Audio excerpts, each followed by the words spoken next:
Prochain point, adharma. Dharma, c'est agir de façon pieuse, religieuse, morale, éthique, de bien agir. Bien agir pour le bien. On pourrait traduire le dharma comme ça. Agir de façon noble, bonne et bien pour ce qui est noble, bon et bien. Ça, c'est le dharma. C'est souvent traduit par religion parce que souvent, c'était les religions qui dictaient comment bien agir. Ne tue pas ton voisin. N'aie pas d'adultère avec toutes les femmes du village.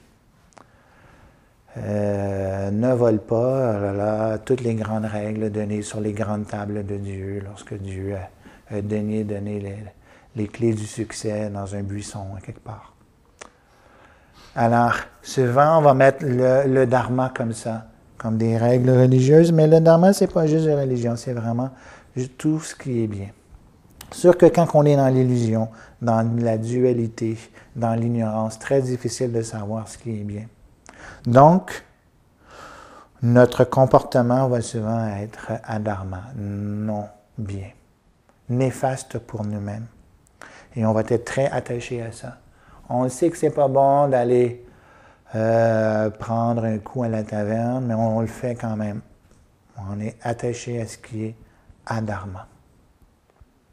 On sait que c'est pas bon de faire de l'argent sur le dos de ceux qui vont devenir ivrogniques, mais j'ai besoin d'argent, donc je vais le faire. C'est adharma. Et les comportements adharma, un après l'autre, fait que on va souffrir très longtemps, réincarner encore et encore.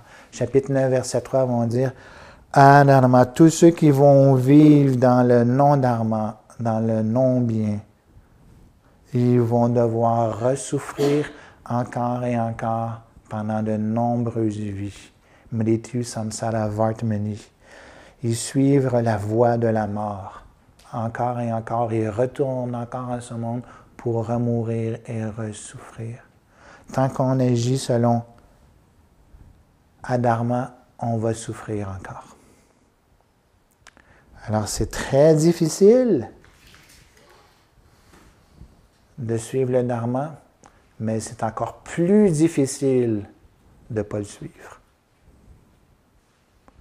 Plus difficile parce que ça va donner de nombreuses difficultés, pas juste une vie, mais plusieurs vies.